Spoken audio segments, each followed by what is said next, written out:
And we're live. Good evening, and welcome to another episode of Is It Just Us? Is it? Is it? I somehow doubt that it's just us. I doubt that as well, yeah. I doubt that it's just us because it's the lovely viewers. Someone's going to turn up. There you go. Because Hello, Bristolian Dave has just turned up. Bristolian Dave says, "Good evening, me babbers. I'm a little early, so I'll sit here quietly and wait you up." You're not early, young sir. You are not. We're on time for once. Yes, which is a very, very fucking rare thing. I just want to say before we get started, a formal apology that I missed Frankie last week. The man is a fucking genius. I love him. And I just hope we can get him back on so I can actually be on the same stream as him. So if you are watching, Frankie, apologies. You are fabulous. Frankie has told me that he is more than happy to come back on, and he is looking forward to coming back on so that he can speak to me and speak to you. And Jeremy. Of course, because Jeremy stayed away last time. Like, there needs to be at least 2 handlers for Jeremy at all fucking times. I think and that's the guest does not count as a handler. The guest counts as a victim. Exactly. Anyway, I'm your host, Lucifer Storm, and joining me as always is my main man, Russ, Comicbook, Blackbelt, Leach. Russ, let the people know where they can find you and tell them about your Only Death Can Save Us campaign. What a fucking fabulous t-shirt that was. Yes, okay, you can find me on YouTube, not on this channel, because this is Lucifer's channel, and I come on here to do this. Is it just us? I do this, do this. So you can find me as Comicbook Blackbelt on YouTube. You can find me as russleach.com. You can find me at comicbookblackbelt.com. You can find out more about my book, Only Death Can Save Us, at onlydeathcansavus.com. There is a link there to the Indiegogo campaign, which is now in demand. Now then, it is now in demand. Okay, we reached our target. We stormed through $10,000. Thank you so much, everybody, for doing that and helping me out. The book is getting on. We're in color stage now. It's going to be fabulous. I'm just going to go out there and say it. I'm going to go out on a limb and say you're going to love this book. Okay, so if you want to, if you are out there and you haven't backed it yet, get on the in demand and help me out, because the more people I can get every month on in demand, the better it does, because I'll get charged for it every month. So help a man out. Also, if we can get all the way through, I will be honouring the stretch goals on that up until print date. Up until I go to print, I will honour the stretch goals. So, which will be sometime. It could actually be first thing in the new year. So you've got some time to get those stretch goals. But that will not have any effect whatsoever on the delivery. I still plan to deliver at the end of January. So that's Only Death Can Save Us, onlydeathcansavus.com. You can also find me on the Twitter, on the Fleecebook, over on the Instagram, and on Parlay when it fucking works. Beautiful. Well said. And you can find me on YouTube. You can find me on the Instagram. You can find me on Facebook. But check it out. You could probably find me. The best place to find me is down the pub, but the pub's closed. So try luciferstorm.com. Or you can try lady-satan.com. Or if you love me like you tell me that you do, and I believe you when you say it, I don't think you're ever lying, I think it's true.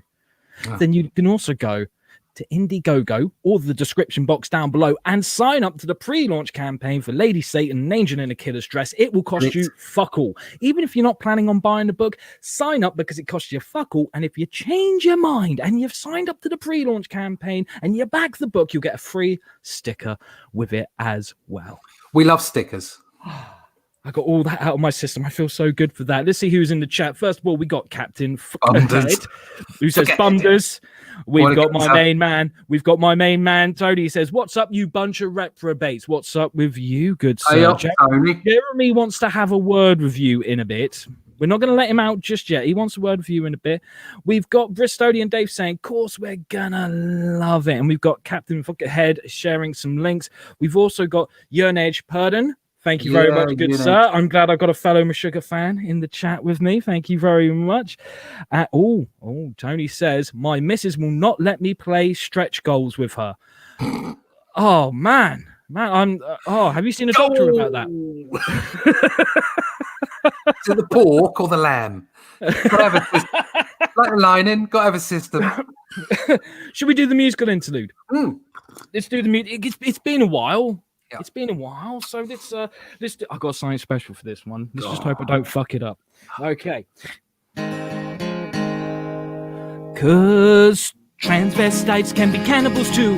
If you're not careful, then I'll eat you. I don't like people when they're not polite, so you end up on my table and it serves you right. Cause when I was young, I wore my sister's clothes. I liked to paint my nails and I had secrets no one knows. But now that I'm grown up, I cook dinner for my wife. I still carry my secrets along with a butcher's knife. Yes. Extended musical interlude. Fantastic, mate. You need to do more of those, because that picks us out as something a little bit different. I just want to shout out to Captain Love, which is a brilliant book. Is it Mr. E? I'm just so crap with names. Anyway, go find out. Go look for Captain Love on Indiegogo. Anybody's watching, because he does music as well, and he's got an absolutely brilliant trailer. You should check it out. Awesome. Captain Love. Awesome. So, like I said, Jeremy wants to have a word with a special person who is in the chat this evening, Mr. Tony Wiggins. This is private. This is private, but Jeremy wants to make it personal. Jeremy, what have you got to say? You're still my wife. I don't care who steals you, Tony. You're still mine. I'll find you, and I'll lick your face. Wow, okay. Well, that's the most sinister I've ever seen Jeremy, to be honest with you. Cool.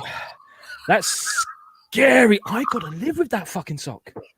Jesus Christ. Like, don't fuck him off, Tony. He loves you. He misses you. If Jeremy gets between you and your wife, does that make him a condom?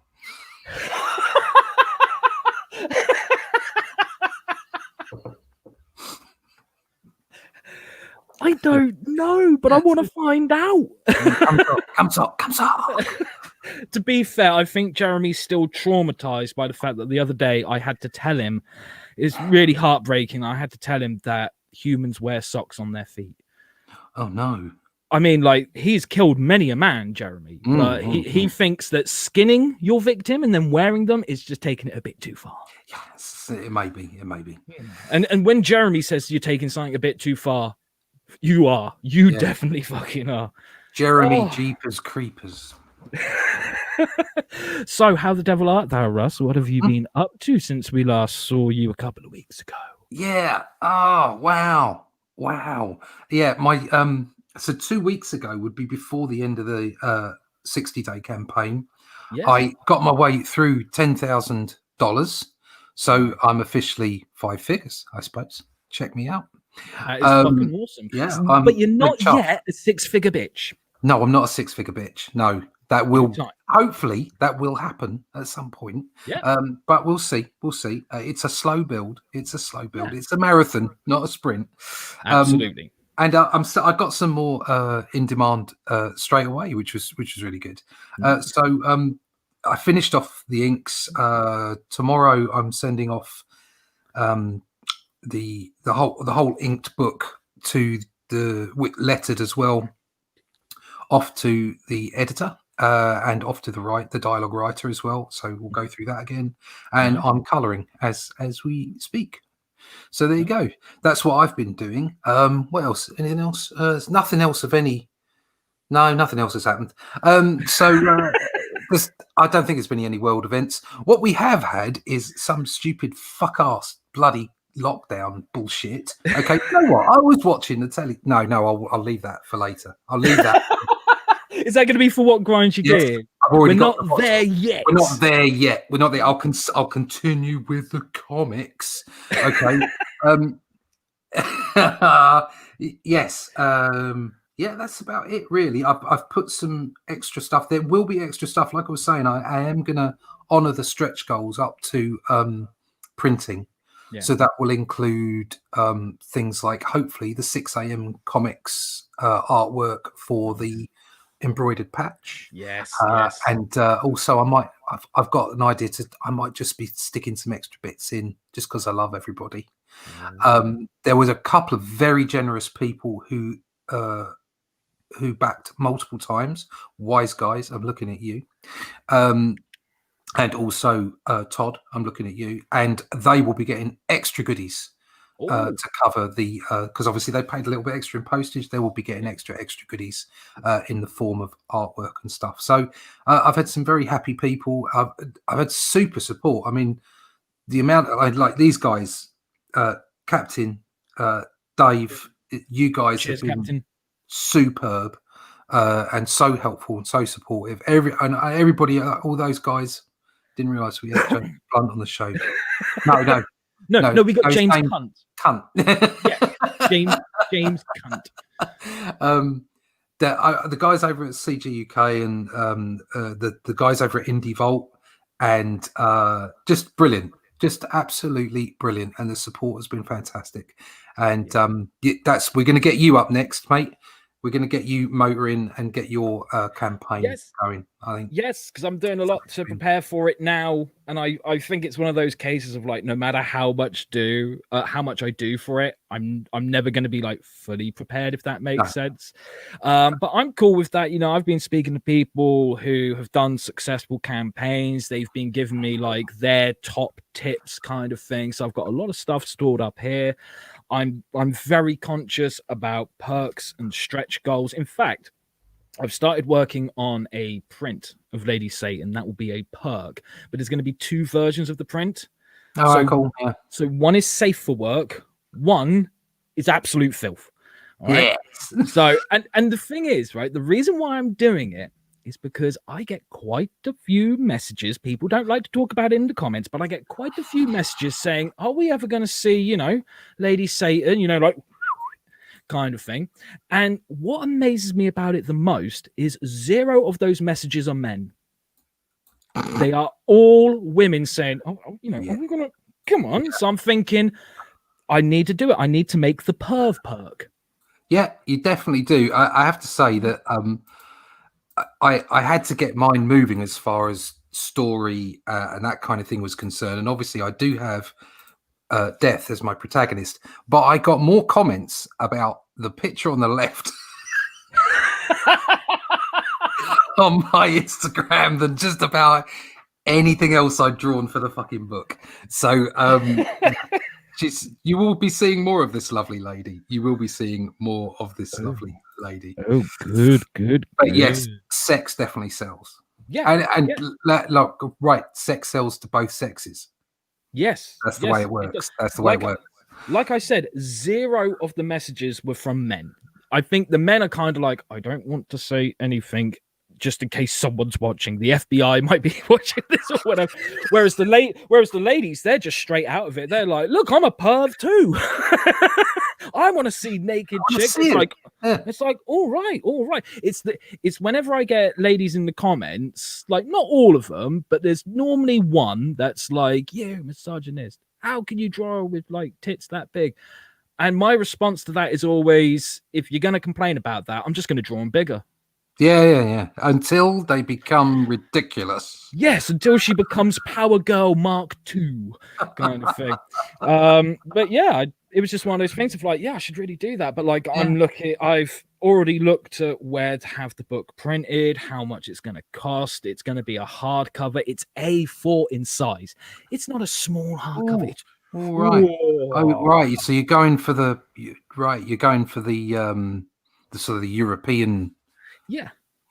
The only thing I would suggest is just be careful on the postage. Oh yes, I'm sorting out the post. I'm being very cautious of the postage, especially and I've talked about this on a couple of people's channels now, and every time I mention it, people are like, fuck yes, you need to do that. And I'm not promising that I'm doing it. I'm just saying I'm looking into it. It looks feasible so far. I would absolutely love to do a hardcover book.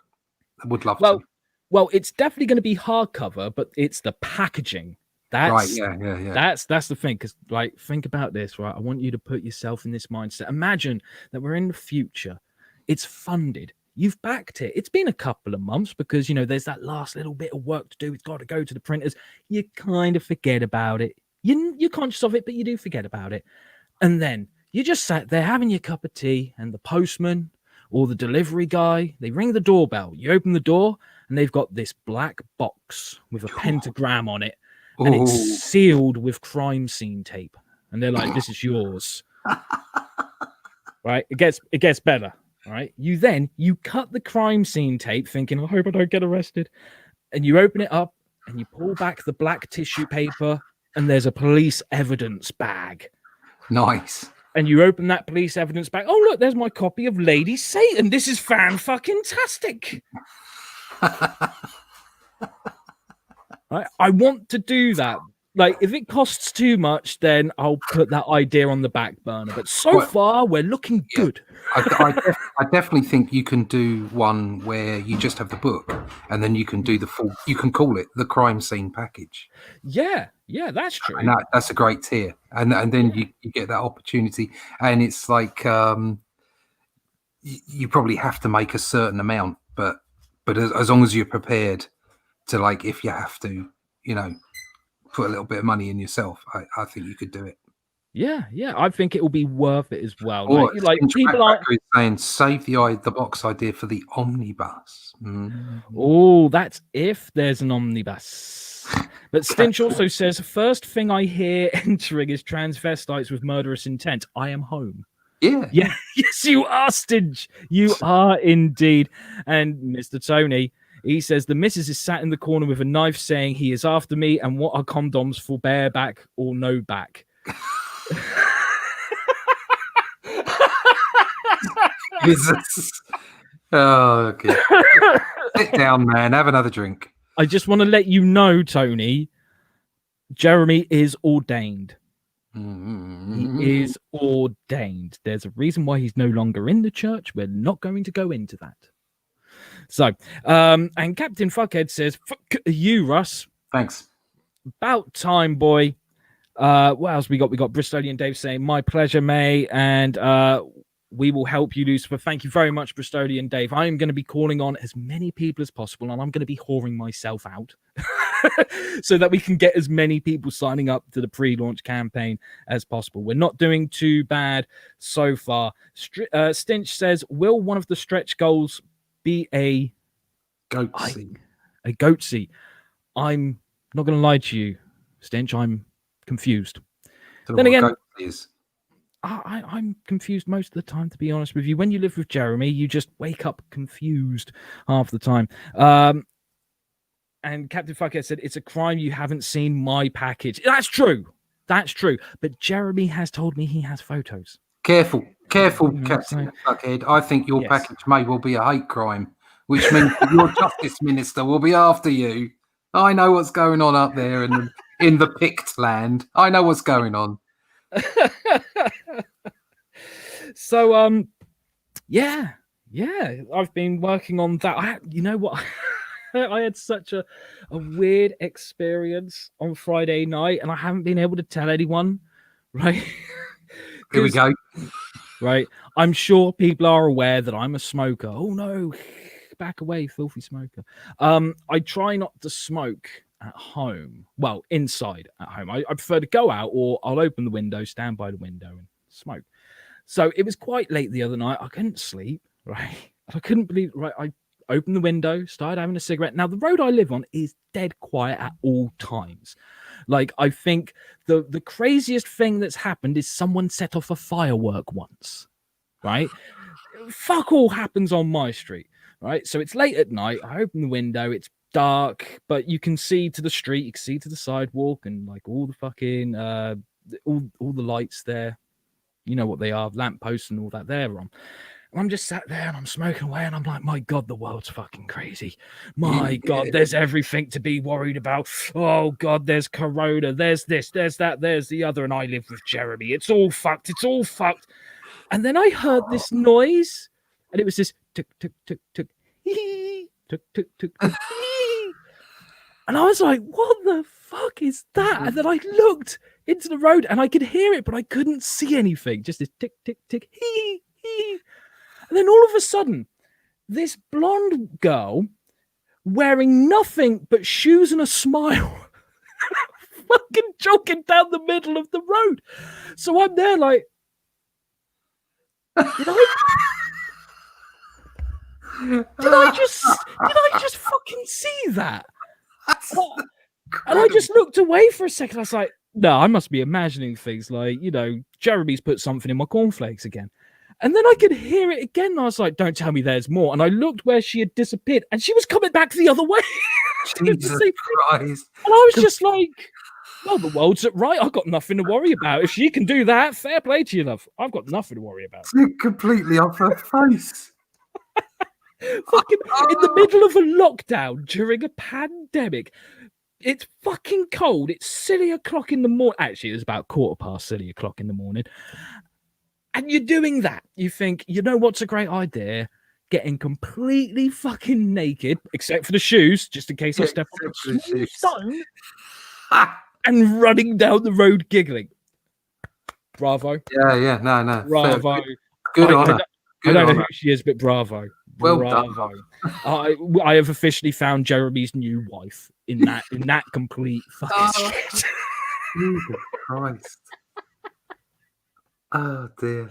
I just had to tell someone, so it's this show. That's bonkers. That's wow. Wow.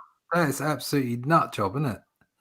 I remember when I first moved out of London and we moved to Malden, which is like if you it's like when we moved to Malden, it was like super quiet. It was like it's this little town, this little sleepy town.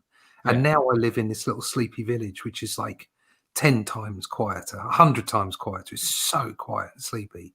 But when we moved out of London, this town, Malden, felt like we'd gone to the back of beyond. Because I'd lived in some choice places in London. And I was aware of how London worked and was relatively streetwise. So we turned up in Malden and we'd been there for about a week. And we got the local paper to see, what the news was like in Malden, and the head story at the time was rabbit stolen. So somebody had stolen a rabbit. That was the top news story for Malden that day, was a fucking stolen rabbit. I think it may have gone further on than that, and other livestock may have been stolen since. Now it's a rabbit and a chicken. Now there may have been some drugged livestock, but other than that, it's not really got much worse, to be perfectly honest. So I do know what it's like living in a very quiet place, but that I've never yet experienced. I mean, I have experienced nakedness. I've experienced naked karate men doing shit, but I've never experienced quite what you've just described to me. That's pretty awesome. You should have taken a picture, mate. That would have been funny. Oh, mate, I was too like, what the? Yeah, I know. Did I really just see that? It's kind of like seeing a UFO. You're like, yes, it kind of is. You're like, oh shit, I was wrong this whole time.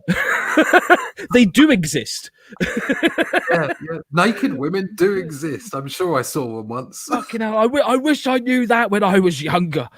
No, I mean, like, I'm glad it was something like that, because, like, when I worked on Jericho, I set Jericho where I live in Bournemouth because, like, write what you know.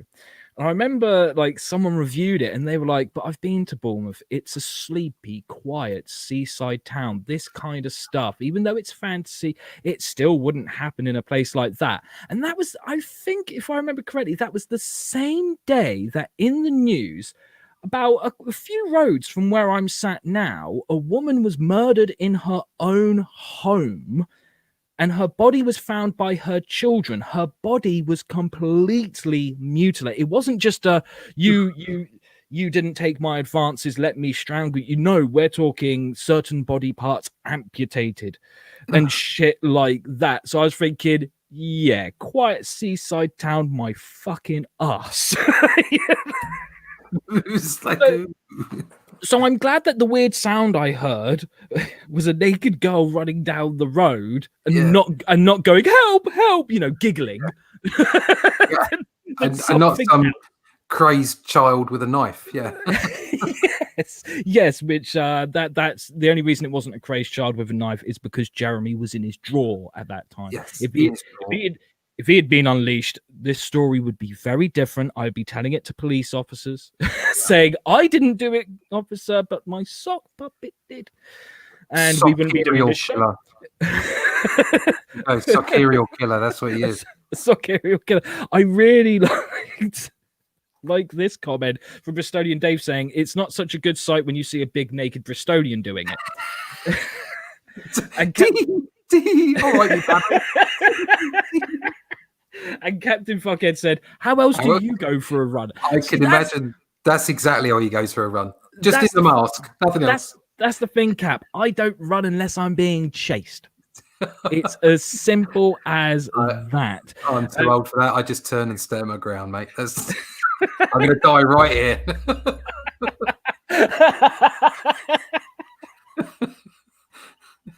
I ain't going nowhere. I'm dying here, but I'm not dying out of breath. Now, fuck off. So I guess that means we need to move on to that question. Good sir. Russ, what the fuck is grinding your gears this week? Is it everything? Oh yeah. It's good, because if it wasn't, there would something be wrong. It is everything. I want to put all of politics in a bin, okay, in the toilet, okay. But what's really? Ooh. Sorry, that was my noise thing going off because I didn't realise my thumb was on the button. That noise that you just there. Well, this one. That is our government. That is our government. That's perfect. Absolutely perfect. There's a reason his name's Hancock. I saw today, I was watching the football today with my son, and they had all the lower teams on from the Cup. Yeah. Because obviously the BBC got nothing else to put on anymore. And there's no crowds there because everybody's COVID safe. And you're seeing all these guys shaking hands and like tapping each other on the back. And standing next to each other, and then we saw footage from Malden Football Club. Malden were playing, okay, right. And like everybody, there's nobody in there. There's just like photographers and stuff, and all along the fence, there's a bunch of kids all standing together, right next to each other, and you're just thinking, what a load of bollocks! What is going on? What is going on? But there you go. So what has ground my gears this week is idiot footballers. There you go. Idiot footballers and idiot politicians. Fuck them all. That's what I say. I was expecting the politicians part. I wasn't expecting the footballers part. But it's just like, what the fuck are you doing? How come it's all right for you, not for me? I just next year I'm going to go on Celebrity Come Dancing or whatever it is. I'm going to go do that because apparently you can do whatever you like on there. Can you? I don't know. I don't fucking watch it. No, neither do I. But you can do what you like. Celebrities can do what they want. Apparently, you can go to Wales, even though nobody can go to Wales. You can go to Wales and be, I'm a celebrity, get me out of here. Although I'm anybody, get me out of Wales should be the title of it. It's just that's nothing against Welsh people, by the way. It's just I've been there. I've trained. I know there's like microclimates in every fucking valley, and it rains. So yeah, and it's cold. So yeah, I can understand why they would. But why are they being let in? What's going on? There you go. Oh, and quite apart from that, get rid of all that shit because that doesn't make any. That's just annoyances. What about X-Men reusing 12 pages or 14 pages of bloody artwork in a book? Not 2 issues later. What are Marvel doing? Mate, I ain't got a fucking clue. I mean, the first I heard of it is when you told me before the fucking show. I was disgusted. Absolutely disgusted. I mean, it's bad enough that Marvel are producing shit. I tell you what. So apparently, there's some software out there that will write your books for you. So Comic Blast by Adobe, where it actually makes your comics for you, okay, isn't enough. You've got to have somebody write some piece of software write it for you now as well. I tell you what, you know what it's like. Do you know what software is? Do you know what our computers work? Do you know our computers? All you people out there who can't be asked to draw a fucking comic for yourself or write it for yourself. Do you know how software works? Shit in, shit out. Okay, that's the way it works. If you've got no talent, there's no bloody software on the world or on the planet that's going to make you better. Jesus Christ, what is wrong with people? Right, that's it, rant over. So you mean there's software that's meant to replace the work I do? Yeah, yeah. Apparently, this software also has a sock puppet. That.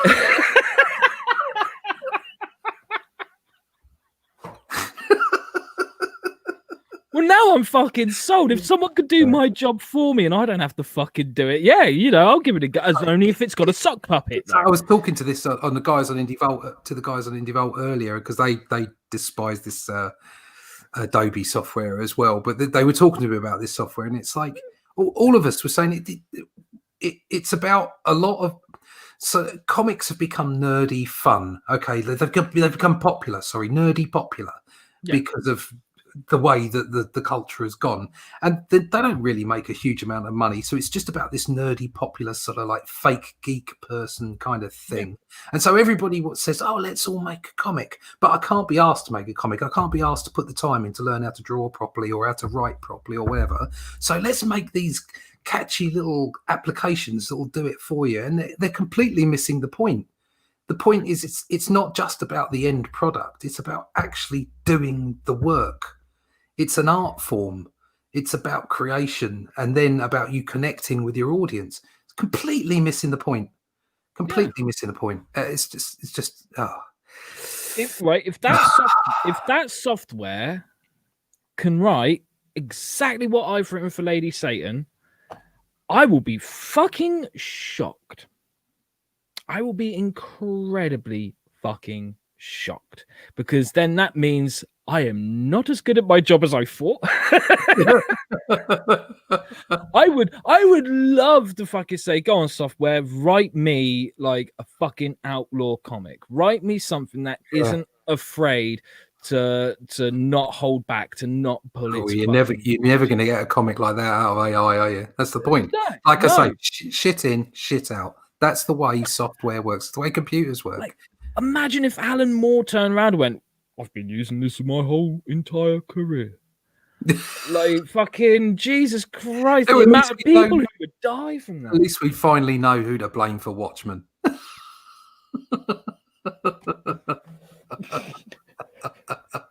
Not a fan, I take it. No, I am a fan. What I'm not a fan of is the way that the rest of the comics industry decided that was the best thing to do with every superhero comic ever, and let's do it forevermore instead of actually writing decent stories. Because nobody can out Alan Moore. It's as simple as that, really. Yeah, absolutely. Have you read Rorschach issue 1 by Tom King? I'm not interested. Tom King is a twat. Mate, I read it. What the fuck did I do that for? Why? Oh, and by the way, if anyone's going, you're a hypocrite because you're smoking inside. Yeah, I have the odd one when we're doing a stream. None of their fucking business. yeah, no. But my God, that fucking first issue, it was just like, you're not Alan Moore. Why are you trying to be Alan Moore? Why?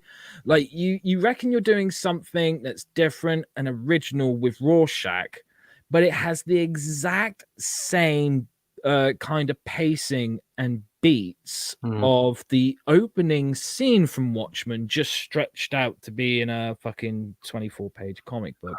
He's the flavor of the day, isn't he? That's all it is, and he says the right things. I give everybody. I try to separate art from artist always. There are always going to be arseholes that write fantastic stuff or draw fantastic stuff. And I kind of ignored a lot of Tom King. I was listening to a lot of what he was writing. I can't comment completely because I haven't read it myself. I've just seen reviews. But I have to say, after what he did to Jay Lee, the guy is an absolute twat, and I'll never buy anything he writes because he's just an arsehole. You can't do that to people. Jay Lee's top talent, and he didn't give a monkeys where he was getting his work from. He's just doing his work, like people do. And Tom Kim to try and cancel him like that, what an arse. So not interested, don't want to know. But yeah, it's like the problem with all this deconstruction of heroes is, and don't get me wrong, like I say, I absolutely loved all those dark comics from the late 80s, and there is definitely a place in my collection for new books in that format, you know. But that doesn't mean that every book has to be written like that. And it certainly doesn't mean that the majority of books need to be written like that. You know, it's you need to write sort of more light-hearted stuff, more fun action. You know, you can't have you can't have Psycho without like Raiders of the Lost Ark. You know, that they're all in the genre of film and they give you something completely different. But just because one is fantastic doesn't mean you make all films like that one film. You know, it's kind of like, to me, the when people are still trying to deconstruct stuff, especially in the superhero genre today, to me it reminds me of someone like trying to make a modern like horror movie, and all they see is the gore, so they think just gore, gore, gore, gore, gore, gore, gore, and it's like the gore means fuck all without character and story. So you can deconstruct something as much as you like, but you need to have a good story there, and you need to have good characters that you are deconstructing. You can't just go, it's going to be a superhero and we're going to deconstruct it. It doesn't work like that. No, it doesn't. No, it doesn't. And if you throw people under the bus, that makes it even worse. So there you go. That's enough of that. We don't want to see any. I don't want to fight with you, Tom. I really don't want to fight with you. I know you probably don't even know that I exist, and to be perfectly frank, you probably don't even care that I exist. But you know, you're not. It's not a good look when you throw people under the bus like that. It really isn't. I completely agree, especially as like you know, I've heard very good things about a couple of other books that he's done. Mr. Miracle, I've heard is great. I've heard the Omega Men is great. I haven't read either of those books yet. And yes, I separate the art from the artist too. But when the most recent thing they've done is Rorschach issue 1 and throwing Jay Lee under the bus, it makes me go, okay, I will read those things and I will separate the art from the artist, but I'm in no fucking rush. No, exactly. I'm in no hurry. No, exactly. I'm in no hurry to add to your success, because you're not earning it. You're just, you know, making yourself look stupid. So but that goes for any creator. Like I say, I want to give everybody the benefit of the doubt. Everybody deserves a second chance.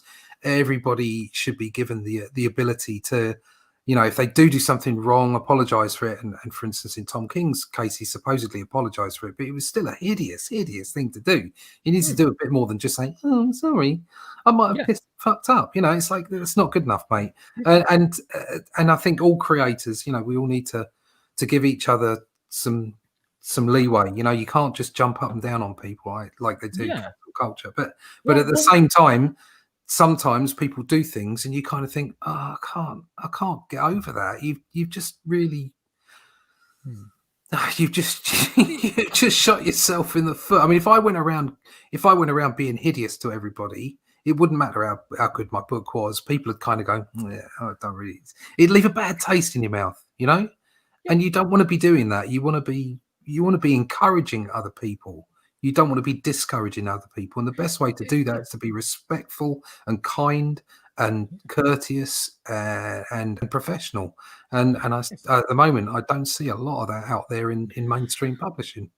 No, I don't. And writers like Tom King, I mean, like you, I don't know him personally. I've got nothing against the guy, you know, and writers should understand, right? Every writer should understand a character isn't black and white.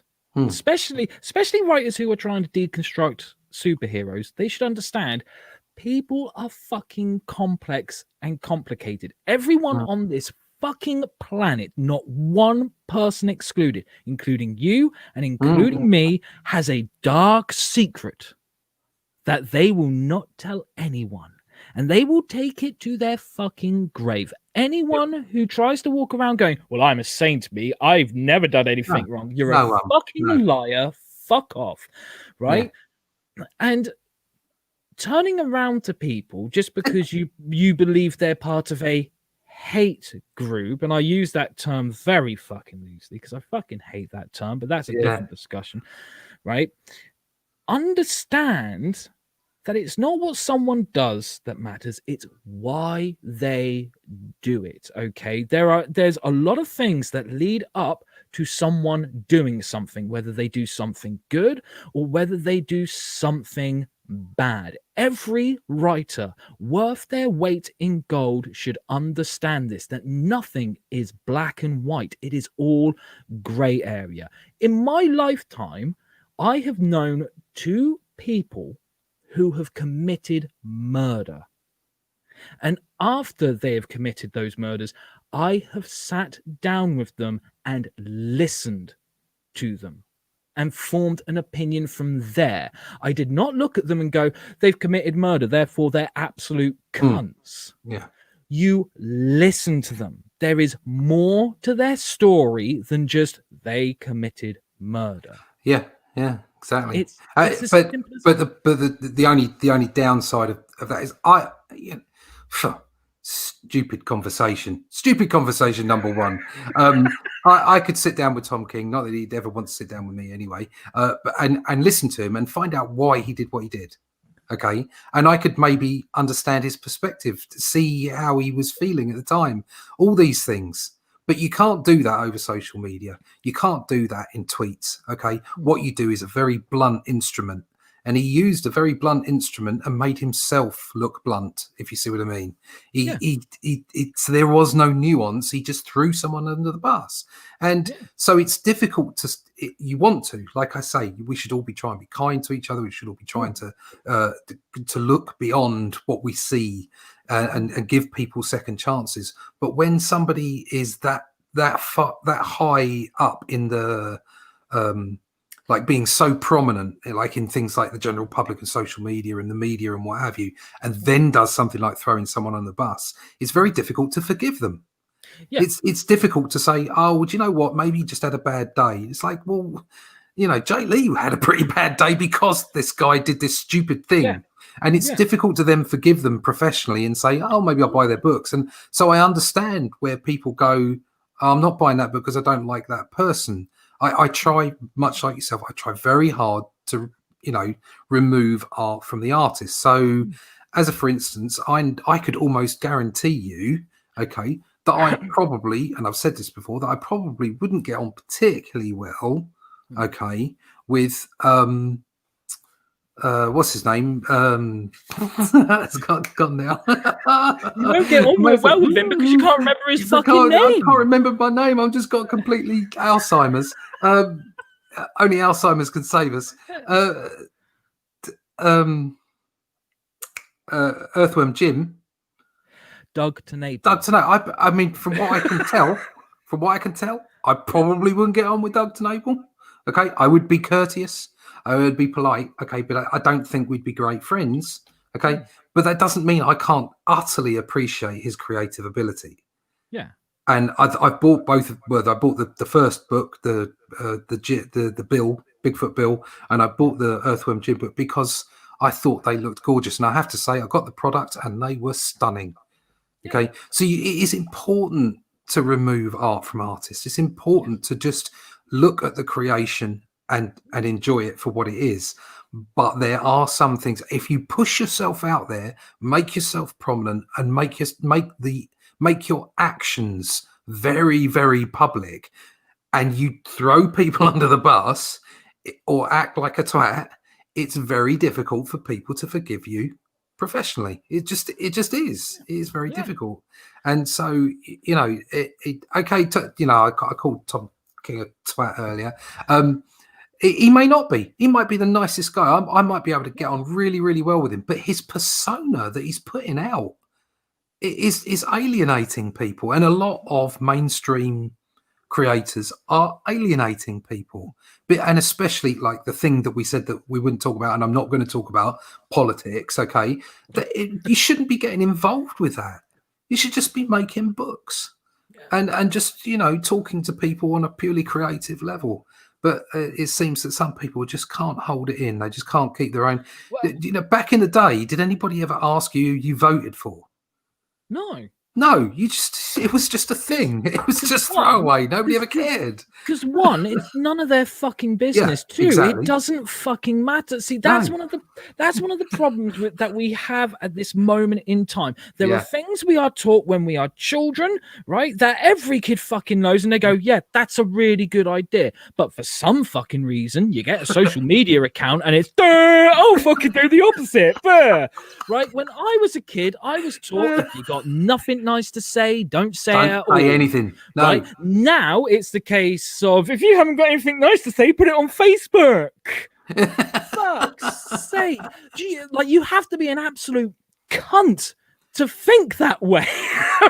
Yes, you have to be an absolute cunt to think that way, right? I don't tell people my opinion unless they ask me for it. And when I do, I will say to them, look, you will probably disagree with me.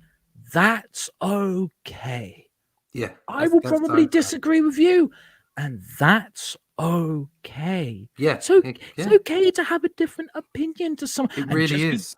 And if someone's got a different opinion to you, it doesn't mean that they're a fucking fascist dictator.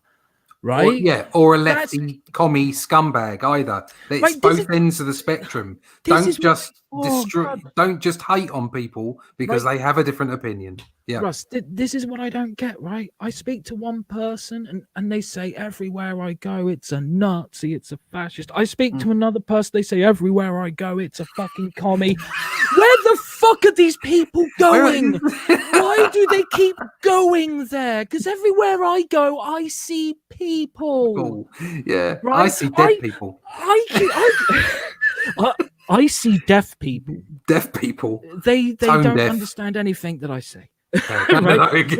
Right? And I just I would really, oh God. I keep being told, oh yeah, well this person, cool, they're a fucking racist, right? I would like to share a story with people. Okay, just a very quick one. I love it when we get your stories. Right, I used to sell stuff on eBay, nothing illegal. All right, before anyone says anything, I wish it was. I would have made more money, but that's neither here nor there. I just used to sell certain editions of movies and stuff, like special rare editions of movies, and it was cool. And it meant that every day I had to go to the post office. So I was like, shit, it takes me about 20 minutes, half hour to get to the post office. Is there one closer? Yes, there is. It's a couple of minutes down the road. Wonderful. I shall go there. I shall go to the armpit of my town, where if you go to withdraw money from a cash machine, you will get a few £10 notes and aids as well. It's that kind of place, right? Because the post office that is there is close to me. That's great. That's wonderful. I go in there, right?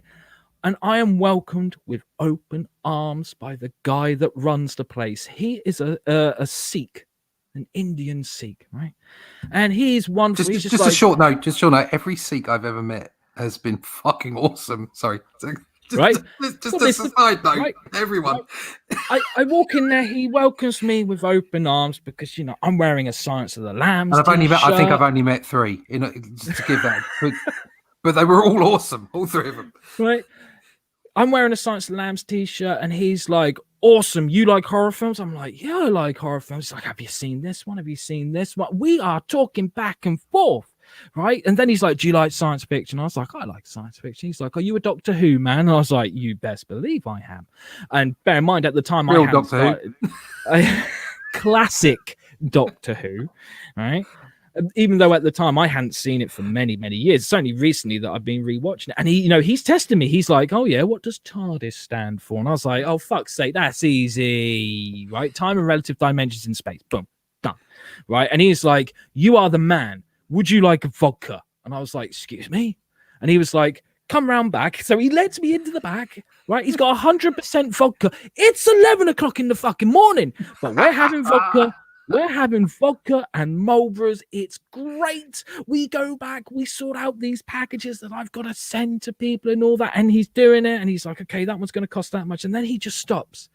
And he looks at me as if I have just kicked his dog in the face.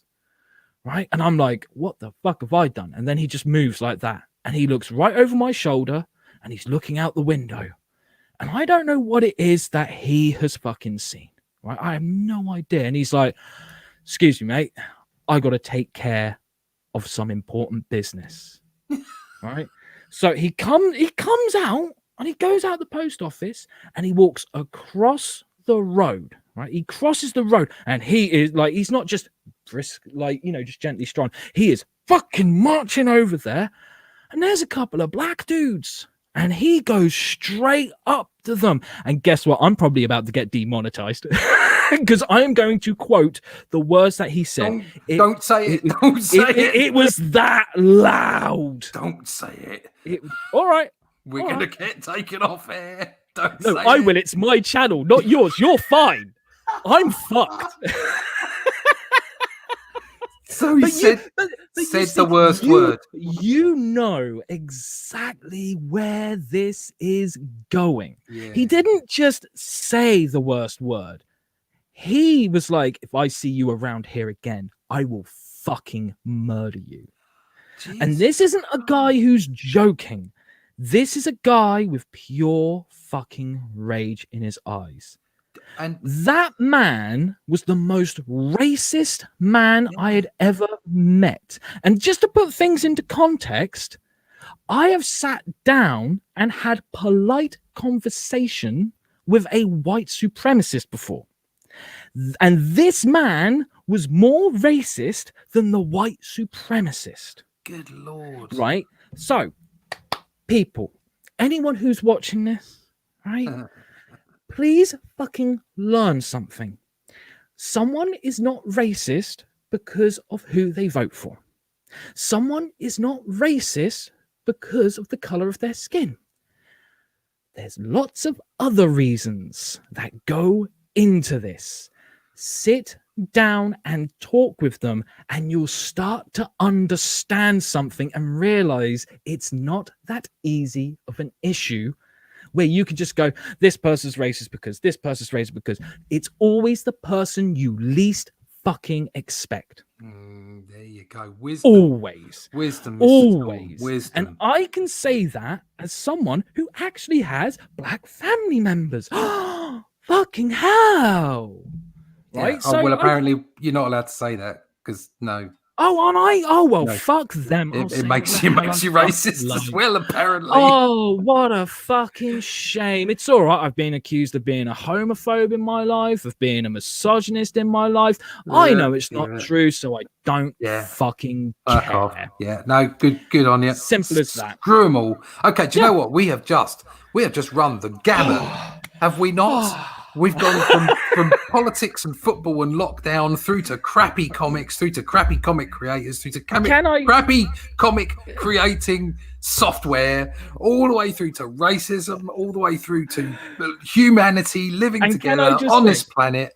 And can I just say, peace.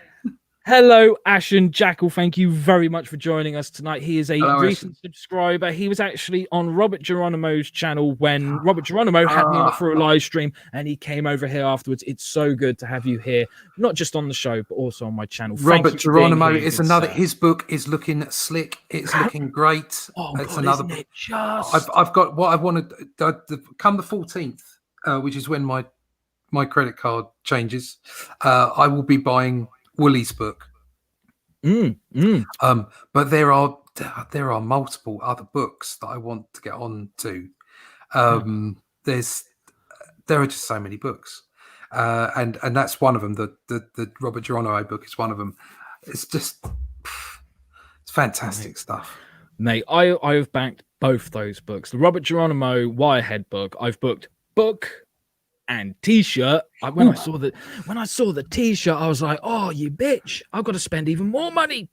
But I can't not do it. Talking of t-shirts, because you have a rather lovely t-shirt on yourself, and yes, there's a rather lovely t-shirt on, and you can, for anybody who's watching this and who is rewatching this on the rewatch. On the rewatch, okay, you can go to Only Death Can Save Us, and there is a link there to my store, and you can get a t-shirt just like that, and you can get a mug just like that. Okay, so just like awesome. Go ahead. And there's also some comic book Blackbelt mugs and t-shirts and hoodies as well. So go check it out. You might like what you find. Yes, you might. And I tell you commercial what, break over. I tell you what, I am looking at doing a Lady Satan t-shirt, but I've also been dabbling with a t-shirt for Jeremy. Did someone mention my name? Yes. I'm back. It's you're gonna have to bear with me. I'm having a come down. Lots of mushrooms this weekend. It's been amazing. Absolutely amazing. Where is everyone? Why am I here? Yeah, we're all at the end of the camera, mate. Why do I keep looking into this camera like it's my mother? Are you out of focus because you're on drugs? Yes. Okay. It's been a great time. I finally tasted colors. It was amazing. I need to go look at a wall. Yeah. Excuse me. My God, no wonder he was a bit way earlier. Fucking way, lad. He's off it. He's off it. Right. I've got a book here somewhere.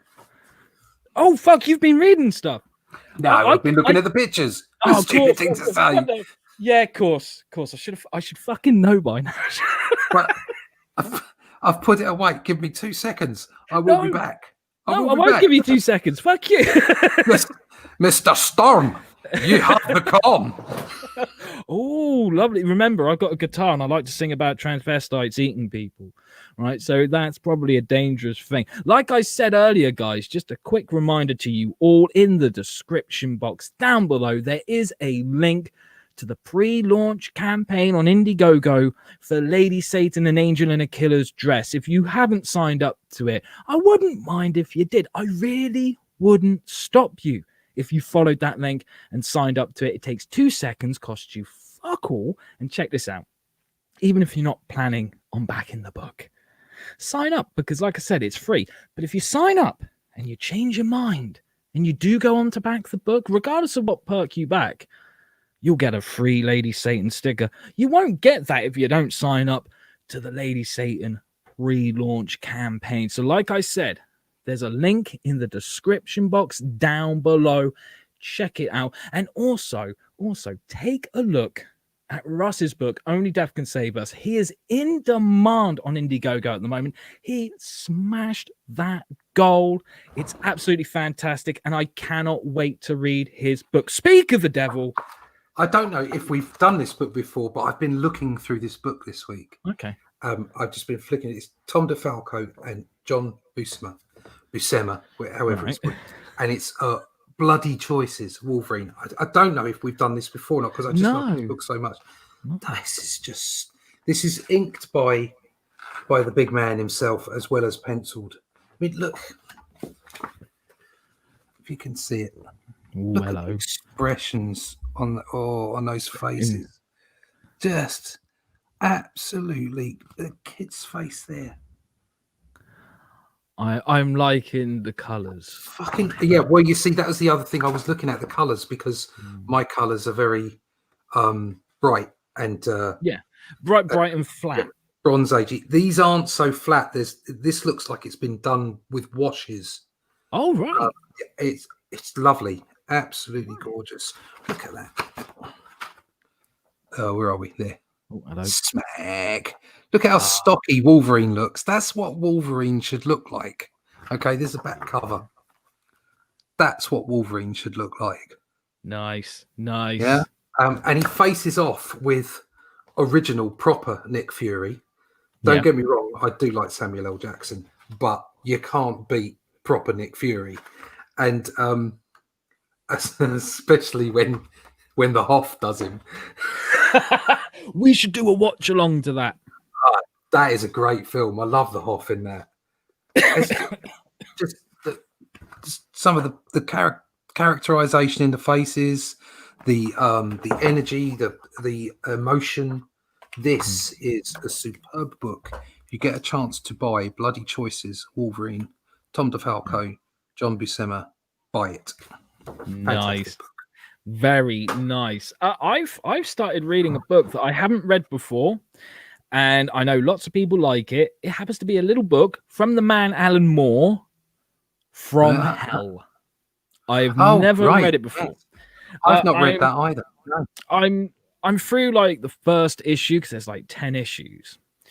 And so far, I have to say, I'm not enjoying it as much as I thought I would, or for the reasons I thought I would. Like, I'm really enjoying the art. I'm really enjoying the layout of everything. But the actual reading part, I'm kind of just getting through each page and being like, ooh, hey, this is a tough fucking slog. Like there's some fat that could come out of here. Like it even got to the point where I was like, fuck it, I know this is sacrilege, but I've never seen the movie before, so I'm gonna sit down and watch the movie. My god, that was an even worse mistake. That was fucking hideous. Like, and not in a good way. Right? Oh my god. Like I got to the end of that movie and I was like, 2 hours that I'll never get back. Why the fuck did I? Oh my god, why do I punish myself like this? What kind of a sadist am I? So I went back to reading the book. The book is much more enjoyable than the fucking movie. I'll give it that. I'll have to give it a go. I was involved in a book, Terminus at Fenton's Green. It was my first graphic novel. Yes, you've sent me a copy of that, and I still need to fucking read that. You need to, please don't be too harsh. But Adam's a pretty good writer. But so there you go. This is some of the art from it. It's Okay, so Stinch is saying that he's read it, and he says the first 4-5 chapters are a slow burn. And he also says, I was enjoying Gull's exploration of London, but it picks up after Greetings from Genosha. All right, man, like I'll hang in there. Like normally I like stories with a slow burn. And yeah, so far this one's got a slow, like the one thing I will say is the opening scene takes place on Bournemouth Beach. Yay! Not too far from where I'm sat right now. So there was that, and I was like, hey, hello, yeah, let's keep reading. And then, like I said, I was like, oh god, I think I'm just gonna watch the film. Don't do it. If you haven't seen it, don't fucking do it. Okay, so you are sharing this. Yeah. So that was. So it's a play on the Ripper, but it's got a bit of Cthulhu in it as well. Nice. So the first part of the book is all in sepia tone. Right. And they're on a train. And he discovers he's on a train with a whole bunch of demons. Nice. And then his flashbacks, I did them all in pencil. Oh yeah, good call. So you get like these flashbacks, and then when he finally turns up at the pub, and then he sees the demons, finally sees them all surrounding him. And then it goes on from there. Nice. So even though it's quite old now, that's like 2014, I think 2013. Yeah, but it still looks pretty cool. I'm still quite proud of it. It's my first book. I've come on a long way since then, I feel, but it still managed to capture something. It was quite it was quite dark, and it's not Alan Moore territory, bloody hell, but it's because it's all in one book as well. But it was a jolly wheeze, and it had some good fun. I'll tell you, there's a bit in there that I know you're going to love this. Hold on. Bring it on. I know you're going to love this. Exploding heads and boobs. Yes. Yeah. See, what is wrong with a good head explosion? Why? Why not? If you can have a good head explosion, why not? Head explosions get you pumped. And the devil's got his junk out, which is we all love that.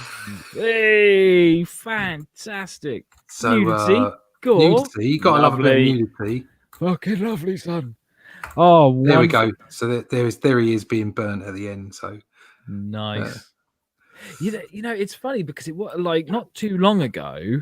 Wally put up a video on his YouTube channel where he was talking about like his favorite serial killer based movies, and they weren't like biopics. They weren't all kind of like this is a real serial killer. Yeah. Sometimes it was just fictional stuff. And one of them was about Jack the Ripper, and he left a question at the end of his video saying like, who would you like to see go up against Jack the Ripper in like a versus thing? And like I thought about it, and I left him a comment saying, "Oh, I don't know, maybe like Michael Myers." And he was like, "That's a cool idea." Then I was like, "No, scrap that. I've got an idea." Jack, he goes out, he does his thing, he kills the prostitutes, whatever. What we don't know is that each time he does it, he has a celebratory drink at a tavern afterwards. So what if one evening he goes into that tavern to have his post-murder drink, and then a young man comes up to him, starts talking to him, they get along, and the young man's like, "Hey, they're closing soon. Do you want to come back to mine for a drink?" And Jack's like, "Yeah, why not? By the way, what's your name?" And this young man says, "Jeffrey Dahmer." Yes. Now we're talking, right? You see, my mind had gone in completely the other direction, and I was thinking, Jack the Ripper versus Shrek. I mean, that would be fabulous. Okay, scrap my idea. Yours is much better. So he goes into the bar, all right, and it's what's his face, Jonathan Wass behind the bar, voicing the wolf, and then comes Shrek. They have a drink, and there you go. From there, the jollity starts. And you like discover that like Shrek's actually a secret serial killer, and he is much worse than Jack. Like, ruined some childhoods. Fiona's not his first wife. She's just a living one. oh man. No, do you know what? Yeah, I mean that would be really good if you did like Jack the Ripper versus the Wolfman and stuff like that. Man. Where the Wolfman was the good guy. Yes, like I that remember, kind of, I remember hearing someone say that there was this theory that Jack the Ripper was also Dr. Jekyll, right? And that's the reason why he was killing the prostitutes, because part of his potion included the body parts that he was cutting out of them and stuff. So Jack the Ripper was really Dr. Jekyll and Mr. Hyde, and I always thought that could be a cool fucking story. Yeah, of course it could be a cool story. And of course it's all that's all public domain, isn't it? Yeah, it is indeed. Like I think like a lot of like real people, unless you want to tell their actual story, you can do pretty much anything you want with them. Like if I wanted to do like a Jeremy Dahmer comic, as long as it's fictional, I could probably get away with it and not have to answer to anyone. But if I wanted to do an actual like biographical comic on it, I'd probably get into some shit. But then again, he was someone who used to kill and eat people, so I don't know. He might be exempt from the rule. Stinch says the story exists.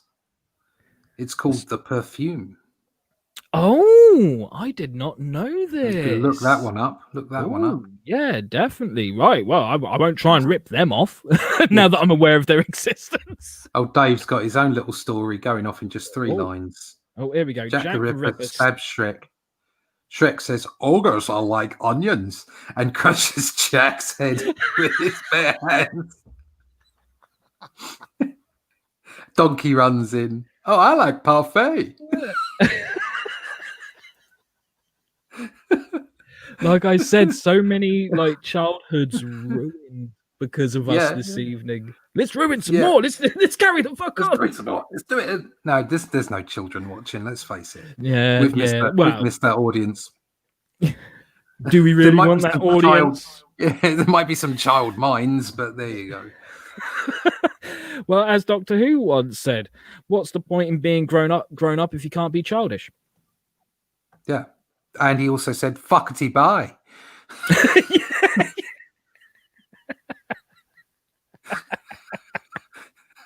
I do like that phrasing.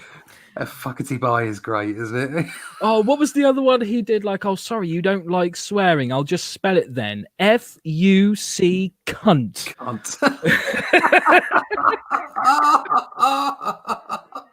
It's just one of the best things. The thing is that is closer to any political reality, I think, than anything that's been on the television ever, including like things like House of Cards and stuff. It's far more like the thick of it, which is complete and utter chaos and idiocy and stupidity. Because that's all I see at the moment. I obviously look around and you see all these comments on YouTube videos and what have you. And it's like, it's part of the New World Order. It's this, it's that, it's the other. No, it's far worse than that. It's like Alan Moore says, there are no people in dark suits in dark rooms planning your future. It's far worse than that.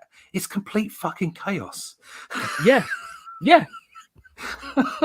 I don't agree on everything with Alan Moore. I mean, like, there are some people out there, and no offense to these people, but there are some people that are like, Alan Moore is pure genius. Everything he says is right, and everything he writes is incredible. I am not on that train, but that is one of the things that I can agree with. That I can definitely walk down the same street as far as that is concerned, without a doubt. It's obvious that they're all idiots. They're all complete idiots. They haven't got a clue what they're doing, and they're covering their asses constantly. That's what politicians do. The trouble with politicians nowadays, they're all fucking middle management, all of them. They're all middle management people who have been told since they were 5 that they're going to run the country, and now they believe it. And they're there without an ounce of leadership amongst them, without an ounce of knowledge of how to actually do anything, except call their butlers fucking tossers, all of them. We really have run the fucking gambit tonight. Like, what stone have we not turned over to look not unturned? I don't know. Now then. I really like the part of the song that goes wicka wicka wow wow. Wicka wicka wow wow. Would you like to sit on my knee? Sure, waddy waddy. Look what I've got here. Then I'm going to put that on your genitals.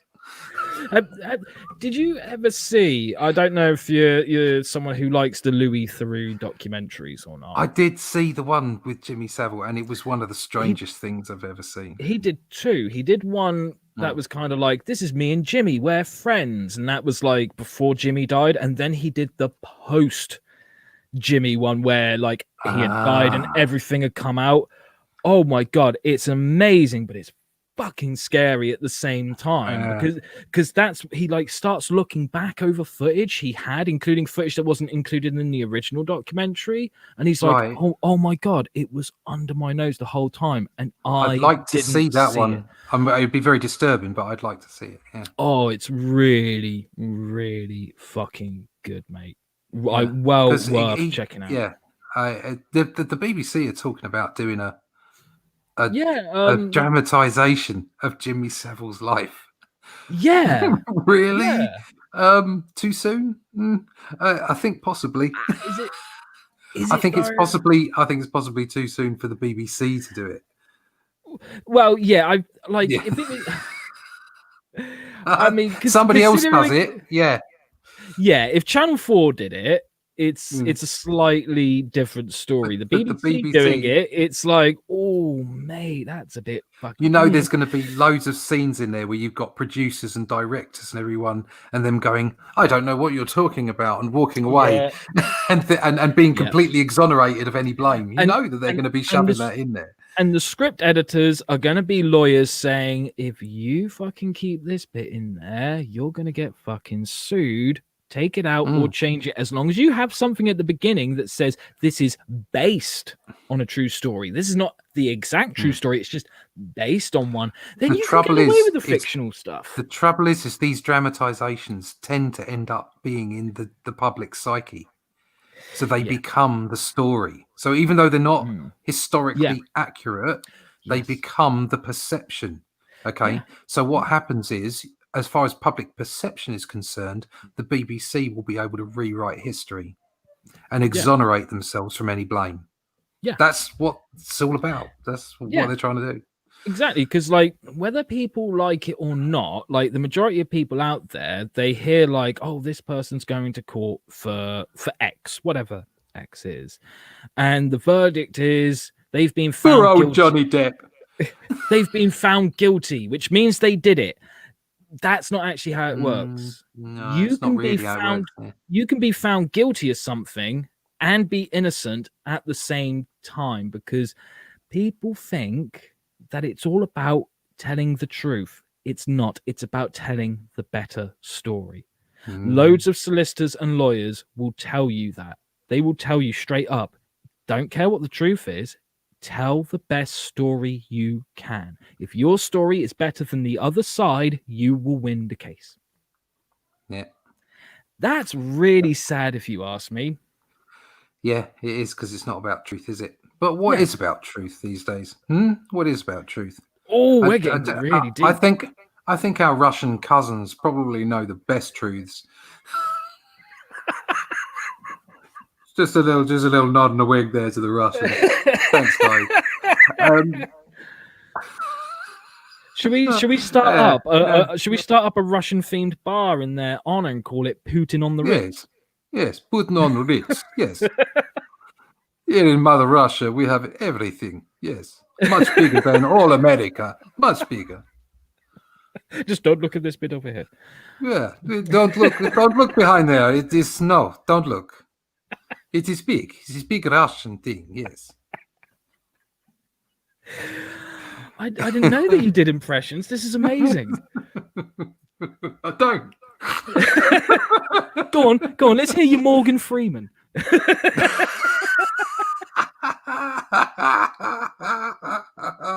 No, don't do Morgan Freeman. I can't possibly do that. I'll be accused of wrong face. Wrong face. I'll be accused of wrong. Talking of wrong face, I watched and now I realise why they don't put Harry Hill's programs on the telly anymore. You remember Harry Hill used to have a television program in the 90s? Yes. I know you're a bit younger than me, but it was on in the 90s. And me and my mate used to sit and howl at it. No, not Harry Enfield. Harry Hill. Oh, sorry, Harry Hill. Harry Hill. Yeah. My little brother Alan. Right. Remember all that? It's where the guy who does the pub landlord. It's where he started. Al Murray. Yeah, Al Murray. That was his big brother Alan, and it was like it was on every week. Okay, and he did the same jokes every week. It was exactly the same every week. Yeah. But of course, you loved it, so you sat there and waited for the jokes and howled when they came on. And the first thing that came on, he used to have this old guy come on. He was just like some nondescript guy who was about 70. And he'd come on and he'd just pretend to be different people. So he'd come on and say, hello, today I'm Bernard Cribbins. Or he'd come on and say, hello, I'm Diana Dawes, or whatever it might be. And this week, I turned it on and I was saying, here, son. And I was showing it to my son. I said, go and have a look at this. Me and my mate, Martin, we used to sit here and howl at this. He went, oh, okay. And he stood there. And the first thing this guy did was he came on as Eddie Murphy. And he went, hello, I'm Eddie Murphy. And that was all he did. That was all he did. And it was quite obvious that he wasn't trying to look like Eddie Murphy. He'd just changed the pitch of the colour of his skin. And it was just like, oh my fucking God, I can't believe they did that. And then it went off into whatever it went off into. And now I realise why, because I was thinking, why don't they put Harry Hill back on? Because he's the darling of ITV, isn't he, Harry Hill? They all love him on it. It's like, why don't they put him back on the telly? It's like, that's why they don't put him back on the telly, because they'll get absolutely mullered as soon as they put him back on the telly. I actually met him in the pub. I went to see him. I went to see his live show, and we went in the pub afterwards, and he was in there. Nice. And I'd seen him on breakfast television that morning. Yeah. And every joke he'd done had gone completely over the heads of the presenters. They didn't understand what he was talking about. I said, hello. I said, I love your show, mate. And I said, can I buy you a beer? He went, oh yeah, thanks very much. I bought him a beer. I went, saw you on breakfast television this morning. He went, oh yeah. I said, they didn't understand you, did he? Oh, hello. What? Sorry there. You were cutting in and out for a second. All right, so he was so depressed. I was just like, you just had a fantastic show. You've had a sellout show and you're depressed. He's like, I was like, oh, fuck you. And I walked away. So he was a lovely guy. He was very polite, very, very very thankful for the beer that I bought him. He was obviously just depressed by the fact that people on breakfast television didn't have a fucking clue. He did this one joke that was really good. They brought a Dalek out. And you know, you can't. He used to do this skit where he'd say, "You've got to have a system.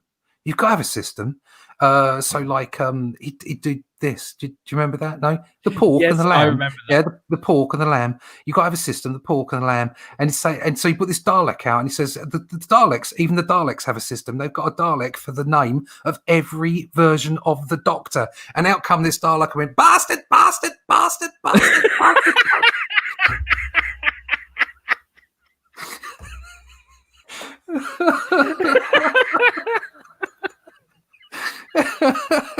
It's really good. He used to be really, really good back then. He was really funny. He's kind of gone off the boil for me now. So that's the thing. Like when he was first on, I never gave a shit. I just didn't find him that funny. But like getting older, I'm seeing these odd little bits, and I'm like, why didn't I get into that? But it was the same for me, because after that, so early 2000s, we found the Mighty Boosh. Yes. Oh, and that was kind of like a natural progression. And we watched three, because of course you can't watch Mighty Boosh now as well. That's apparently that's racist in some way. Or offensive for some reason. I don't quite understand why. But it doesn't matter, because I've got them all on Blu-ray and DVD. Yeah, same here. I watch them when I like. And they're special. But I mean, what shows you that it isn't just crazy mad stuff, because he had his own, Noel Fielding had his own series on ITV and it was fucking awful. It just wasn't funny in any, it was just very, very strange. But when he's with the other guy, the Mighty Boosh is just it's genius, absolute genius. Of course, this is where you do get into the territory of whether men and women are slightly different. And I'm talking about vast generalizations here. I'm not talking about specific people. There's always those people that do and don't like it. So, for instance, my best friend's partner kind of liked Mighty Boosh, but my wife would never laugh at it. She just didn't find it funny in any way, shape or form. Whereas I and my friend would sit there and fall off the sofa. Literally spilling our drinks all over the place because we found it so funny. So there are obviously some differences in the way that men and women perceive comedy. I think that is a truth. I think there is some truth in that. Although, as I say, vast generalization is it's not specific. No, but it does fucking surprise you, like when you find someone and it's like, hold on, you just found the same thing as me funny. Like, the silly thing is, it's like my wife can say stuff that makes me piss myself. Like she can be so funny sometimes, but the reason it's so funny is because it's few and far between. She like places it. She knows when to be funny, rather than she's I don't know how to explain it.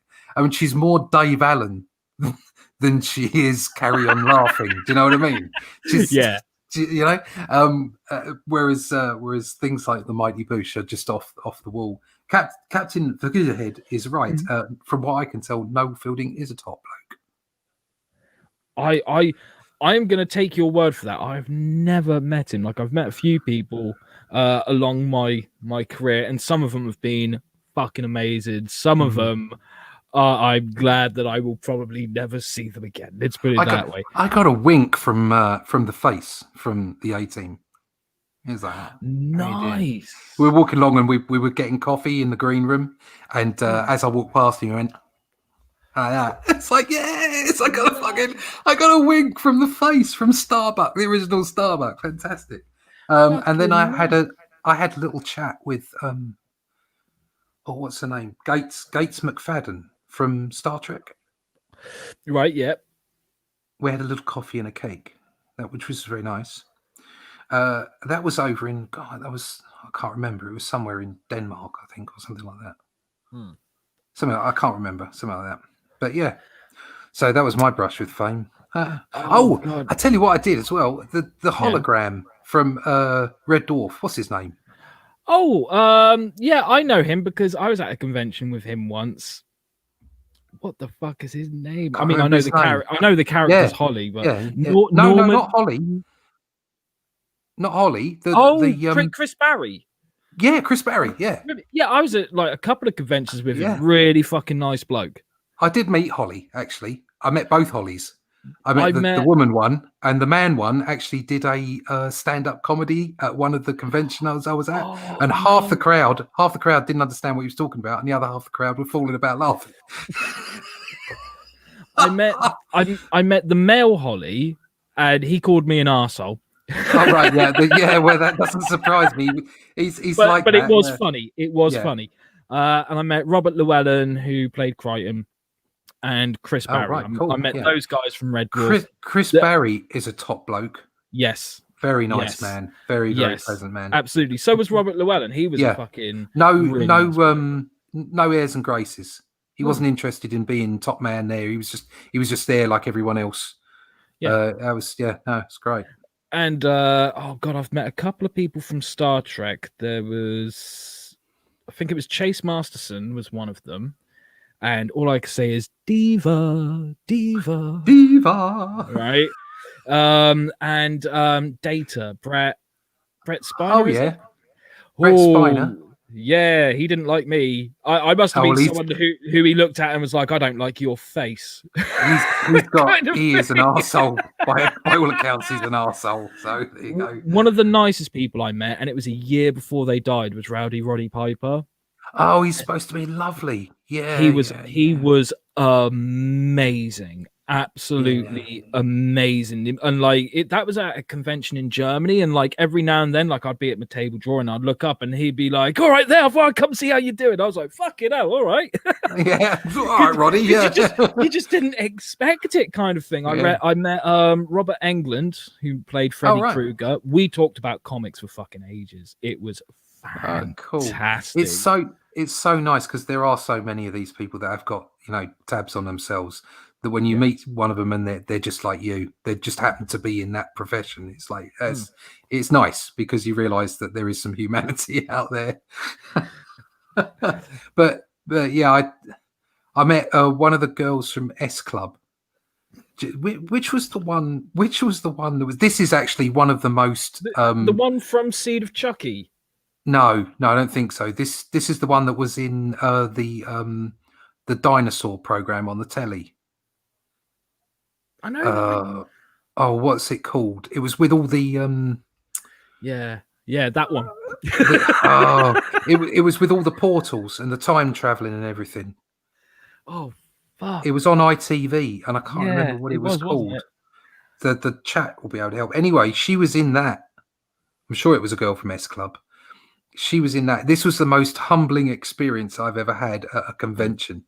Okay. Right. I was at this convention and she had the table next to me. Okay.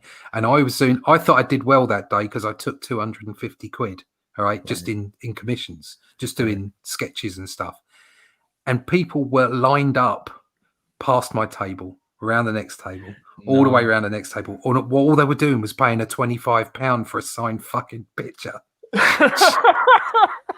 She must have taken $5,000 that day. It was like, what am I doing here? Fucking hell. And she was charging people 10 quid to have a selfie with her.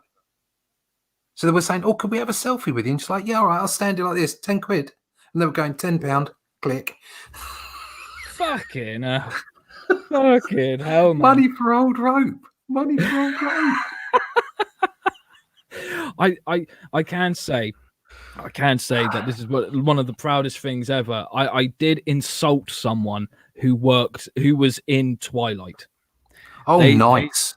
They were in front of the camera in Twilight. I can't even remember the guy's fucking name, but like I was in Miami at a convention and I was like, oh shit, Bruce Campbell, Ash from the Evil Dead is here. Wow. Fuck yes, right? And at the time I was dating a girl in Miami. And we sat down to watch Bruce do a talk, right? We were like, oh, fuck yes, he's going to do a talk. And there's a couple of seats. We got time. It's cool. Let's go fucking do it. So we sat down.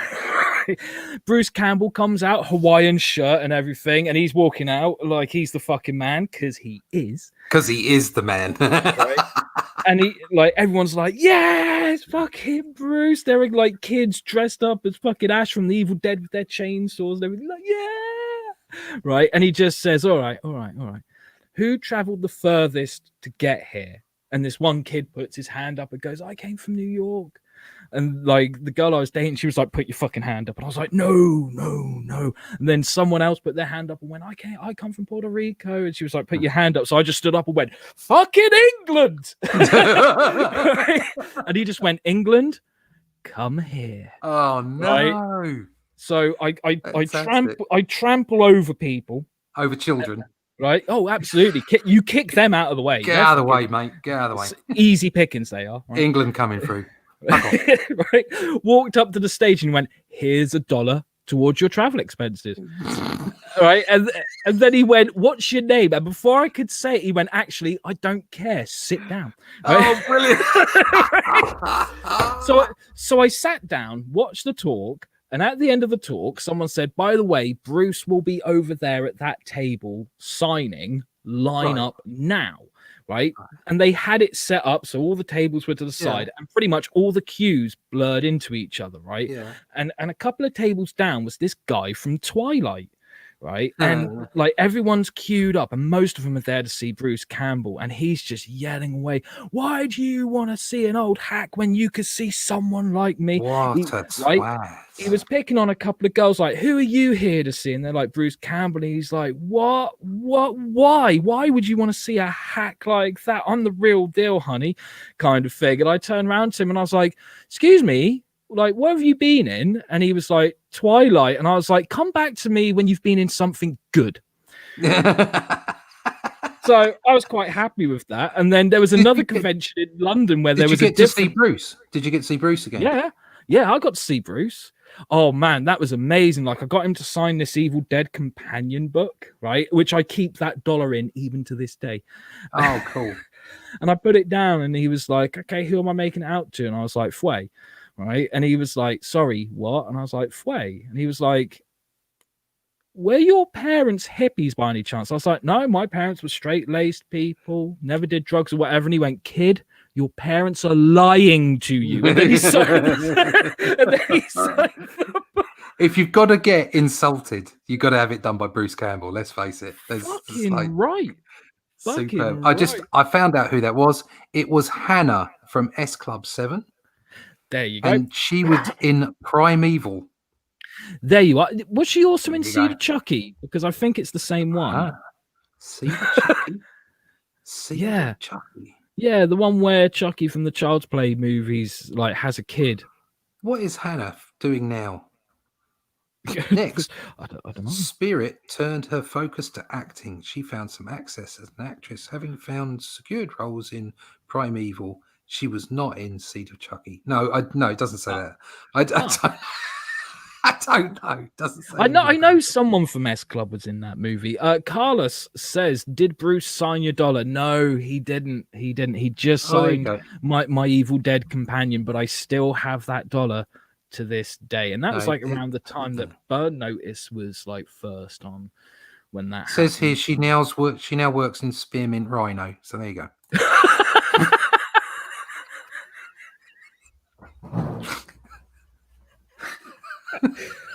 I did not see that coming. No.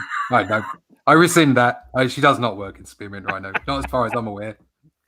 She might. If she does, she probably gets paid well, but she doesn't work there. No. All of a sudden, there's lots of people going to their local Spearmint Rhino, and they're like, is Hannah here? Is Hannah here? I really want to see Hannah. Hannah, we love you. I've still got all your albums. I've just come to see you. Please dance. And there's some poor stripper called Hannah who's turned up and like, who the fuck are you? I'm not her. I don't even look anything like her. Hannah, sing a Christmas song, Hannah. Please. We love you.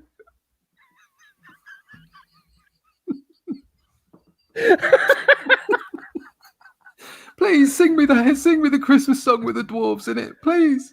I've now got a new hobby to start doing after lockdown's finished, going to just random strip clubs and being like, so is Hannah here? I heard. I heard she works here. I wanted her to sing me a song. Yeah. I wanted her to sing me a song. What do you mean she's mute? She can still fucking sing. Everyone, if you got a voice, you can sing. Damn it, you can hum. Hey, we can take that two ways, can't we? Yes.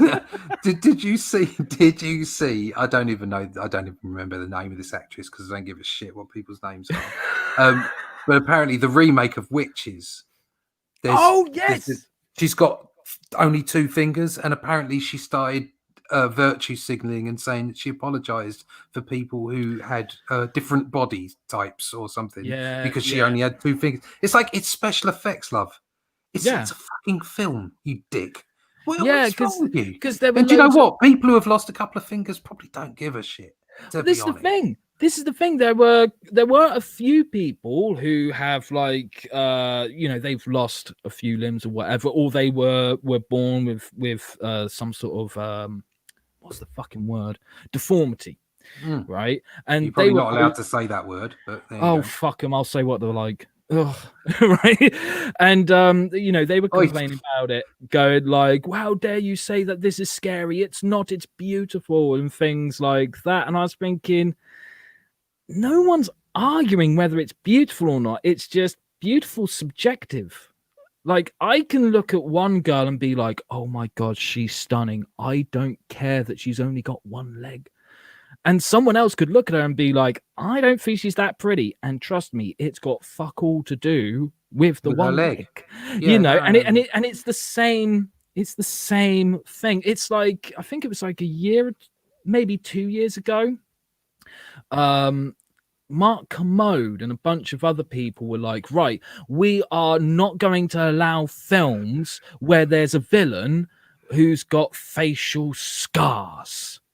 Right? Yeah. Because that's offensive. And it's saying to people that anyone with a facial scar is a bad guy. But all villains must be white and it must be German.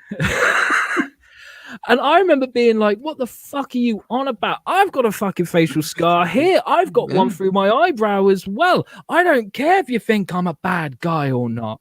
And I don't care what your reason fucking is.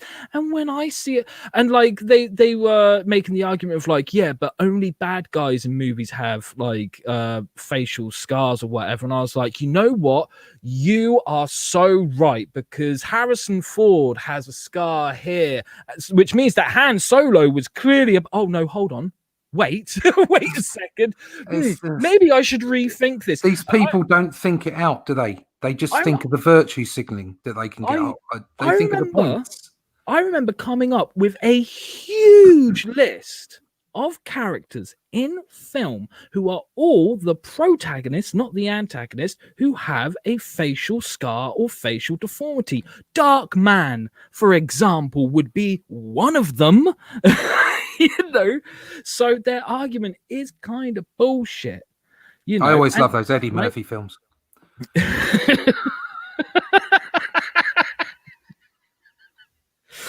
And to me, this is a similar thing. Look, it's unfortunate that some people are born with deformities like that. It really is. It must make things difficult for them. But you know what? A lot of those people don't see it unfortunate. They just get on with their lives. They're brave, and they don't need to be told they're brave in that way. They just need to be respected, and they're not children. Yeah, exactly. There's a reality out there that they can see. And if you're sat there going, this horribly offends me, grow up, because guess what? Like, in your life, people are going to say and do things to you that are fucking horrible. And if you keep saying, no, that's horrible, and letting it affect you, they will do it more. People are offensive to me all the time. I swear it's not my fault. And the thing is, like, oh God, it was just before this second lockdown. There was one time that I was down the pub with my Mexican, fucking flared up and everything. Mexican? And like, a woman walked past with a couple of kids, and the kids scared. It's not scared. They stared at me, but they looked horrified because they'd never seen a Mexican before. And it's the same kind of thing. If a kid sees something that they haven't seen before and they don't know anything about it, they are going to find it scary. You won't like it, but you can't hate them for it. Yeah, it's like people saying that, anybody who's got a tattoo is in some way evil or something. It's like, what? Yeah. What? I mean, this is the crazy thing, is that So for instance, let's put it out there, okay? If you push a statue over, okay, and you haven't organized that democratically, you're in the wrong, Yeah. okay? So do you know what? If you speed, okay, in a car, especially in a built up area, you're a fucking idiot, okay? Because those laws are there to stop people getting hurt, okay? But that doesn't make me a conformist. That makes me sensible, a pragmatist. I see it as what's the group, what's the best thing to do. However, wearing suits for business is fucking stupid. Having a particular haircut is stupid. Not trusting people because they have tattoos is fucking ridiculous. Okay? It's like everybody needs to get out of their mold, and instead of using these things to excuse themselves, think about what good they can do to other people. So, for instance, I don't feel oppressed by the fact that there's a speed limit sign. It's a sensible thing, okay? But that doesn't mean that I should follow every bloody rule out there, or that I want to follow every rule, or that I would feel that everybody has to follow those rules. You know, like there are certain social norms that are just stupid, and they're all built on prejudice. So things like tattoos, haircuts, not wearing a suit, it's all prejudice. And there are two ways of looking at things. There are two ways of looking at like rule sets and laws and also social norms. And you don't have to follow all of them. But some of them are just sensible. You know, it just people's logic is just all over the place. It is, but I love what Carlos is saying here. He says, I have body deformity. I don't care about it. I care about the economy, not an actress. Grow some thick skin for fuck's sake. Yeah, Carlos. Good man, Carlos. Good fucking man. Yeah, because, like, you know what? Oh, my God. People do not seem to understand. If you are letting something offend you, you're letting it control you. Yeah. Right. And you're turning around going, I'm the victim, which leads you to victimhood mentality. As someone who has studied psychology, has a diploma in it, I can tell you for a fact, victimhood can only turn into one thing. Every emotion that you have can evolve into another emotion, just like a train of thought can evolve into another train of thought, hence why we go on tangents, right? Victimhood mentality can only evolve into one thing, a fascist mentality. That is the only thing it can evolve into. So for fuck's sake, remember, you are the one who decides whether something offends you or not. Like, there's two versions of being offended. There's the natural version, right? And you know when you are naturally offended because you are in shock. You cannot talk. And if you can, you will just repeat the same thing over and over again. The unnatural version of it is going, well, I'm offended for other people. Right? What the fuck is the matter with people? You know, it used to be rage against the machine, not rage on behalf of the machine. Yeah. What happened to it? What happened to punks? What's going on? Yeah. Isn't it fucking They all turned into fucking bank managers. That's what happened. Yeah. And then the bank managers were taken out because there was an app for that.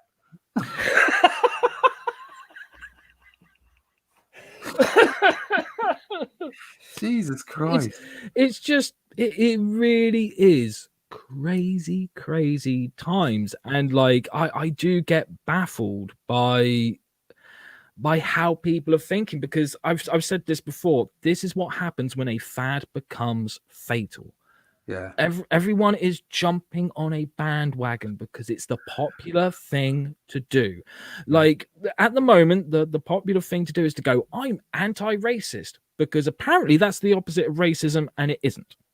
The opposite of racism is not racist, not anti-racist. Anti-racists want the same thing as racists, just for different reasons, and tell themselves, I'm such a good person. Pat me on the back, stroke my fucking ego. Yeah, that's the thing. As soon as you start talking about anti-racism and anti-fascism, why do I need those terms? Yeah. Racism and fascism is just like, it's a given, isn't it? They're crap. They're just stupid things. Don't do them. Look. Why do I need anti them? Look, you can call a turd a rose as much as you like, but it still stinks of shit. Yeah. So you can call it anti-racism as much as you like, but it easy now. Or you might have had some Mexican food that can be spicy as well. Yeah, that's true. Yeah, but my point English still stands. Very spicy. My point still stands. You can call it anti-fascism. You can call it anti-racism. It's still fascism and racism. Yeah. That's all it ever. It could be garlicky, like French food. French food is garlic. It's like garlic in French food. It could be garlicky. Some Spanish food is actually quite. I'm going to get there, Russ. I'm going to get there. The variation of turds you can get. I just wanted to. Still stands though. Still stinks like shit. But yes. I've almost forgotten my point. I'm just going to filibuster until I remember it, and I have remembered it. These people who jump on these bandwagons, going, "Look at me, I'm so good." Guess what? If the fad was to be racist as fuck, they would be the first people on that bandwagon as well, and they'll all say the same thing. I was into it before it was cool. You fucking liars. Go away. Get stuff. Yeah. Not you, obviously. Fine. And the thing is, these people think they're helping. They're not. No, they're causing problems. The only way to help is to be kind to each other. Yes. Do unto you. Why do you think at the end of every fucking video I do, I say, take care of yourselves, take care of each other? Yeah, that's what it's all about. I don't understand people. Just chill out, everyone. Chill out.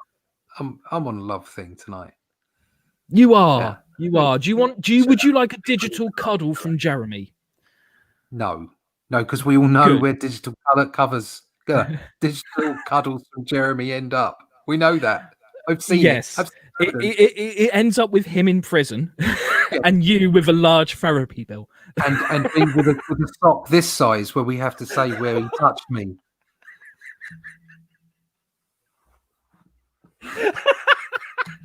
Point to the sock to tell us where he touched you. Yes, Jeremy did. Yes. That little sock will happen eventually, man. We'll go get a little thumb sock. yeah, little finger puppet sock. Like, little baby booty with a porn tash. I'll just draw one on. That'd be fun. I'll do that next time. Right, should we wrap it up? Because we've been doing this a lot longer than we normally do. We've been rabbiting on, haven't we? Just going on about shit. It's been good. Somebody said up in there that apparently Hannah had a boxing fight, a celebrity boxing fight. Not with Anne Hathaway, but I don't think. Yeah, Poisoned Paper says she had a celeb boxing fight. I'll give her a wrestling fight if she wants. Do you want jelly, custard? Jelly or custard? No. Just get sticky and in the way. No. I'm not a young man anymore. I don't need those tools. If you leave it too long, you get skin on your custard, and you don't want that. Just give me a step ladder, a bucket of ice, a small elephant, and a girl. Do our American cousins in the chat? Do they know what custard is? Do they have custard in America? I don't know. I don't know. I have no idea. Yeah, we shall have to find out. And Hallie's still recovering from last time. Oh, hey, look, we got one of our previous guests in the chat, Xander. Yo, Xander, how the devil art thou, good sir? How are you doing, man? Yeah, look, I hate to tell you this, Xander, but you're coming in on the arse end of this conversation, unless we get into another tangent or rant, which is highly possible. I don't know, it's getting late. I think I might have to go and consume some vodka and go to bed.